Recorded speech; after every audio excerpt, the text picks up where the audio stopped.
Hi viewers, నేను మీ doctor Ashok Kumar Manchana, cofounder and managing director of Elident hospitals Hyderabad.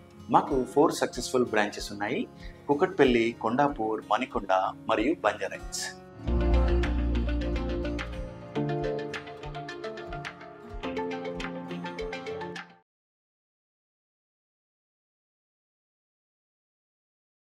అయితే మనం జైగోమాటిక్ ఇంప్లాంట్స్ అని, టెరిగాయిడ్ ఇంప్లాంట్స్ అని, కన్వెన్షనల్ ఇంప్లాంట్స్ అని, స్క్రూ రిటైన్ టీత్ అని చాలా వీడియోస్లో మా డాక్టర్స్ కానీ మేము కానీ చాలా వీడియోస్ చేశాం. అయితే కొన్ని సందర్భాలలో ఎలా ఉంటుంది అని అంటే, చివరి పళ్ళు అంటే ముఖ్యంగా పై దవడ చివరి పళ్ళు అంటే ఫస్ట్ మోలార్, సెకండ్ మోలార్ రీజియన్లో చాలా మంది టీత్ పెట్టించుకోకపోవడం వల్ల, లేదంటే ఇన్ఫెక్షన్ వల్ల, అక్కడున్న బోన్ అరుగుదల వల్ల, సైనస్ అనేది ఉండడం వల్ల, సైనస్ మెంబ్రేన్ ఉండడం వల్ల అక్కడ నార్మల్ ఇంప్లాంట్స్ పెట్టలేక మనము బోన్ గ్రాఫ్టింగ్ పద్ధతి అని, సైనస్ లిఫ్టింగ్ పద్ధతి అని, ఆ తర్వాత జైగోమాటిక్ ఇంప్లాంట్స్ అని, టెరిగాయిడ్ ఇంప్లాంట్స్ అని ఇలా కాంప్లికేటెడ్ ప్రొసీజర్స్ని చేసి టీత్ అనేది పెట్టడం జరుగుతుంది. ఇది చాలా సందర్భాలలో ఏది అప్పర్ పైన మ్యాక్సిల్లా పై దవడకి చివరి 2 టీత్, ఇటు సైడ్ చివరి 2 టీత్ జ్ఞానదంతం మినహాయించి మొదటి మోలారు, రెండవ మోలారు ఖచ్చితంగా తినడానికి అనుగుణంగా అయ్యే టీత్ కొన్ని సందర్భాలలో పెట్టడానికి చాలా కష్టంగా ఉంటుంది.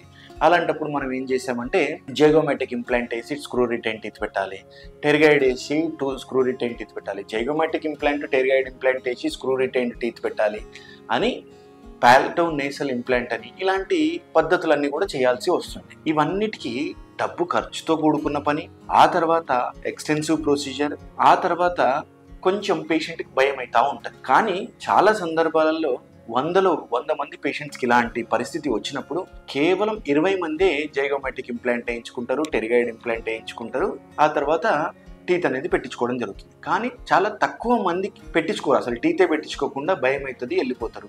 కొంతమంది ఏంటంటే, తీసి పెట్టుకునే పళ్ళు ఇవ్వండి సార్, నాతోనే అన్ని డబ్బులు ఖర్చు, నేను డబ్బులు పెట్టుకోలేనని కొంతమంది ఏమో లేకున్నా పర్లేదు సార్ టీత్ అని కొంతమంది ఏమో భయపడి ఈ పద్ధతులన్నీ కూడా చేయించుకోవడం మానేస్తారు. ఇది కేవలం ఆ ప్లేస్లో ఎక్కువగా ఎముక ఉండే ఛాన్సెస్ చాలా తక్కువ ఉంటాయి. అయితే వీటన్నిటికీ ఒక సమాధానం చెప్తూ ఒక ప్రొసీజర్ అనేది వాడుకలో ఉంది.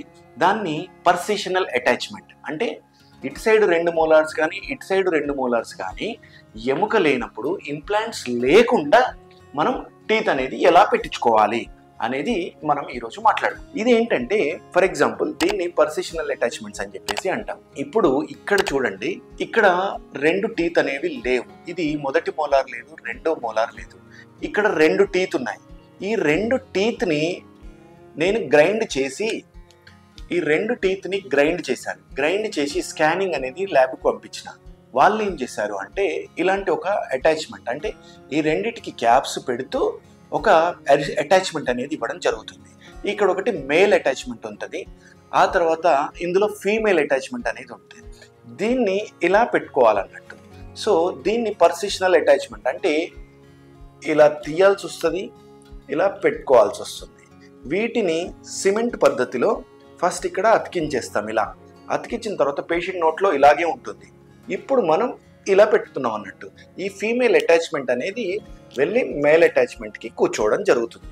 ఇది చాలా ఈజీ ప్రొసీజర్, పేషెంట్కి చాలా కంఫర్టబుల్ ఉండే ప్రొసీజర్. అయితే ఎప్పుడైనా సరే పర్మనెంట్ శాశ్వత పద్ధతికి తాత్కాలిక పద్ధతికి ఖచ్చితంగా రేట్లో కానీ కంఫర్ట్లో కానీ తేడా అనేది ఖచ్చితంగా ఉంటుంది. జైగోమాటిక్ టెరిగాయిడ్ ఇంప్లాంట్లు వేసి, లేదంటే సైనస్ లిఫ్టింగ్ చేసి ఇంప్లాంట్లు వేసి టీత్ పెట్టడం అనేది పర్మనెంట్, అంటే ఇంకా తీయాల్సిన అవసరం లేదు. కానీ ఈ పర్సిషనల్ అటాచ్మెంట్ అనేది మీకు కొంచెం ప్రైస్ తక్కువగా ఉంటుంది, కంఫర్ట్ ఎక్కువగానే ఉంటుంది. కానీ ఈ యొక్క ఇది డైలీ తీయాలి, పెట్టుకోవాలన్నట్టు. సో ఉదయం పెట్టుకోవాలి, మళ్ళీ నైట్ పడుకునేటప్పుడు ఖచ్చితంగా తీసేయాలన్నట్టు. దీన్ని పర్సిషనల్ అటాచ్మెంట్ అని. ఎవరైనా ఆర్థిక ఇబ్బందులు ఉన్న వాళ్ళైనా సరే, లేకుంటే ప్రొసీజర్ భయం ఉన్న వాళ్ళైనా సరే, ఈ యొక్క ఆప్షన్ అయితే మనం ఎంచుకొని ఖచ్చితంగా మన యొక్క బోన్ని ప్రిజర్వ్ చేసుకోవచ్చు, చక్కటి ఆహారం అనేది మనం తినొచ్చు. కాబట్టి precisional attachment also can be done at Elident hospitals. Thank you. నేను మీ doctor Ashok Kumar Manchana, Elident hospitals cofounder and managing director of Elident hospital. Thank you.